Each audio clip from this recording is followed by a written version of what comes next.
back to episode 6 of Greek Myth of the Week. This week we are diving into a myth that is equal parts music, madness, and mourning. The story of Orpheus and Eurydice. Now this is going to be one of the most romantic and tragic tales in all of Greek mythology, and it's inspired some of the most creative, lyrical, and haunting retellings across books, plays, and films. So grab your lyre and some tissues because we are heading to the underworld. Here's a quick recap of the myth, and then we'll get into the recommendations. Orpheus was the son of a muse, a musician whose songs could charm trees, rivers, and even the stones beneath his feet. When he fell in love with Eurydice, it seemed like nothing could go wrong. But, on their wedding day, she was bitten by a snake and died instantly. Devastated, Orpheus travels to the underworld to bring her back. His music was so beautiful that even Hades and Persephone took pity on him. They agreed to let Eurydice return, but only if Orpheus walked ahead of her and didn't look back at her until they reached the surface. But just as they were reaching the surface, the sunlight hit his face, he turned around, and she was gone forever. The story has inspired artists for centuries, and these books, plays, and films all explore what it means to love someone enough to follow them into the dark. Getting into the book recommendations, I have everything from romantic retellings to modern reimaginings across fantasy, contemporary, and even the sci-fi genres. Number 1 on the list is going to be Orphia and Eurydicius by Elyse. Forgive me for my pronunciation. You guys should know this by now. I'm not an expert, nor am I the author of this book. But this is a gender-bent retelling where Orphia, the daughter of Apollo, finds her voice through poetry and love. It's a sweeping emotional take on creativity, courage, devotion. And number 2 is going to be A Song for the Underworld, and this is a classic style retelling full of adventure, heartbreak, and music. Orpheus sets out to defy the fates and rescue Eurydice, really testing the limits of love and destiny. Number 3 is Death's Country by R.M. Romero. This is a modern queer retelling in verse. Two Miami teens journey to the underworld to save their girlfriend's soul. This is vivid, emotional, and full of heart. Number 4 is Never Look Back by Lilliam Rivera. This is a YA retelling set in the Bronx, blending music, magical realism, and healing from trauma. It's raw, romantic, and beautifully Afro-Latinx. Number 5 is Orpheus Girl. This is a haunting queer retelling set in a conversion therapy camp.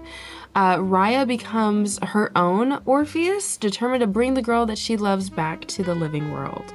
Number 6 is To Rule the Desert by Monica Robinson. This is a gothic sapphic novella set in America's Southwest.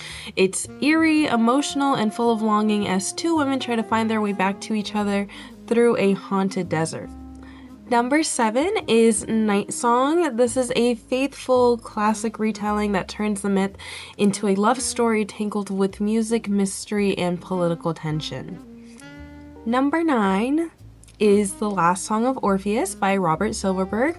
This is told by Orpheus himself, part adventure, part reflection on fate, art, and what it means to love in a world ruled by gods. Number 10 is orphea. Don't come for me, guys.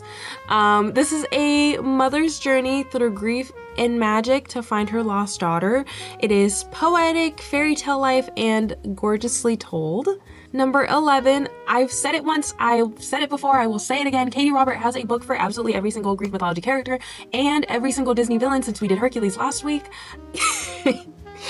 So number 11 is going to be Midnight Ruin by Katie Robert. This is a dark, spicy romance featuring Eurydice, Orpheus, and Charon. Think enemies to lovers, tension, and danger in Katie's signature Dark Olympus style. Number 12 is going to be Eurydice. This is a stage play retold from Eurydice's perspective. It is intimate, surreal, and emotionally devastating in the best way. Number 13 is The Bloodless Queen by Joshua Philip Johnson. This is a mysterious eco-gothic story that mixes fae magic, nature, and humanity's obsession with control, bringing you a modern mythic twist. Number 14 is The Giant Dark. This is a story about fame, love, and obsession, following a rock star and her lover as their relationship blurs the line between myth and reality. Number 15 is The Orpheus Obsession by Dakota Lane. This is a YA coming-of-age story about music, identity, and finding yourself, inspired by the power of Orpheus' song. Number 16 is The Ground Beneath Her Feet. This is a huge emotional novel about love, loss, and rock and roll. It is a modern myth wrapped in music and tragedy. Number 17 is The Motion of Puppets by Keith Donahue. This is a quiet, eerie, modern retelling where a woman is transformed into a puppet and her husband must recognize her to bring her back. Number 18 is More Perfect, a sci-fi reimagining set in a near-future London where memory and love collide in a digital age. It is deeply emotional and hauntingly relevant. That is all the books I have, but if you rather experience the myth through sound and visual, I have 2 adaptations that are the go-to. Number 1 is going to be Hadestown. It is a jazzy, industrial reimagining that brings Orpheus and Eurydice to a working-class underworld. It has gorgeous music, raw emotion, and a message that still hits hard. And then a movie I have is going to be Black Orpheus that came out in 1959. It is a retelling set during Carnival in Rio de Janeiro. It's vivid, passionate, full of rhythm, and a timeless classic that gave us the sound of bossa nova. From star-crossed musicians to soul-retrieving lovers, Orpheus and Eurydice have inspired everything from poetry to puppets, and clearly a lot of dramatic staring into the distance. Next week, we are trading tragic love for a deadly labyrinth and bull-headed monsters. So thank you guys so much for joining me. Check back in next week as we are doing Theseus and the Minotaur.